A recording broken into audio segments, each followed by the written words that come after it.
I would like to thank you, Mr. Chair, for giving me the floor. I would like to iterate and update the following point.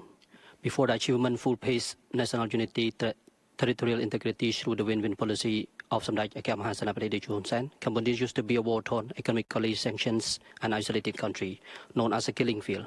Commendable success of the subsequent implementation of triangular strategy, the four-phase rectangular strategy are the result of the regional government's absolute effort to put national and public interests above all else and to implement regular reforms with the support from development partner and stakeholders as well as active participation of the people from all walks of life. This effort and participation have also laid a solid foundation for Cambodia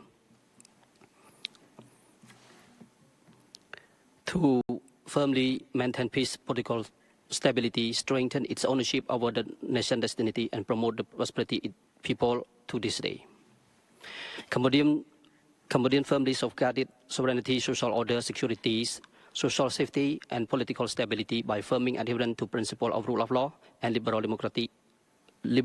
multi-party democracy, strengthen internal unity, successful throwing various plots of overthrown the legitimate government, safeguarding the nation from descending into chaos, responding to external crisis as well as global pandemic, COVID-19, and maintaining the macroeconomic stability. Madam Vice President, Mr. Hazel Delegate, Chief of Delegate, Excellency, Ladies and Gentlemen, we do always accept all constructive and collaborative criticism, recommendation for making our country better and improve in all aspects, particularly for promoting and protecting human rights and human dignity for our beloved people. However, we could not accept any comment that is misleading, political based and grounded and do not reflect the reality on the ground. To respond to advanced questions made by Belgium, Germany, UK, and comments put forward by certain countries such as Luxembourg, Italy, Ireland, Norway, Japan, Malta, New Zealand, and Poland, and also as well as United States of America regarding impartiality and independence of magistracy, I would like to make the following comment. For guaranteeing and strengthening the judiciary and independence of the court and uphold the respect of the rule of law for all, Cambodian put into implementation of a comprehensive framework for enacting the three key laws: law on organization and functioning of the judiciary, the law on status of judge and prosecutor, and the law on the organization and functioning of the Supreme Council of Magistracy, aiming to strengthening the discipline and ethics and professionalism of judge and prosecutor. Judicial power is an independent and no organ of the legislative power or executive power could interfere with the work of the judiciary power, as enshrined in our Constitution. All investigation of any type of crimes, criminal offences, from drugs crime, human trafficking, exploitation offence, sexual abuse, etc., have been seriously and rigorously investigated based on the evidence and in compliance with the criminal procedure code and law enforcement. Like with other countries and legal system in the world prescribe, the freedom of expression is limited to the respect of the rights of others. The exercise of democratic rights and freedom could not be at the expense of the rule of law, and I would like to iterate that this principle must be equal applied to everyone, regardless of their background and walk of life. The social affiliation or status as a political or ideological or partisan activist or units could not be served or claim for the privilege and immunity or impunity for his or her commitment of any criminal offences or misdemeanor prescribed by the law. Legal actions against any political party or individual that committed a criminal offence, such as treason and conspiracy or broke the law, was the normal process in any democratic state. Adhering to principle of the rule of law and aiming to strengthen the process of democracy and safeguard peace and stability, which were the basic for our long-term and sustainable socio-economic development. Acts of treason, espionage, and conspiracy with a foreign power that advocated the overthrow of a legitimate government were subject to severe punishment under the law of all countries, and Cambodia was not exception. Honorable Madam Vice President, His Excellency Head of Delegate, Excellencies, Ladies and Gentlemen, with successful achievement as provided in the national report, and by opening remark and intervention by our colleagues and commented by the most esteemed members in this morning, we do not stop here.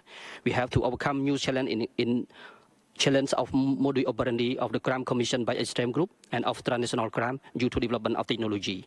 To aim making Cambodia a civilized country by realizing the Cambodian Vision 2050, few commitments among others such as liberal society, sustainable everlasting peace, political stability, strong public order across respect of the rule of law. The Royal Government continue to focus on prioritize among others enhancing and strengthening the effectiveness of law and justice system. In this respect, further to our national report submit to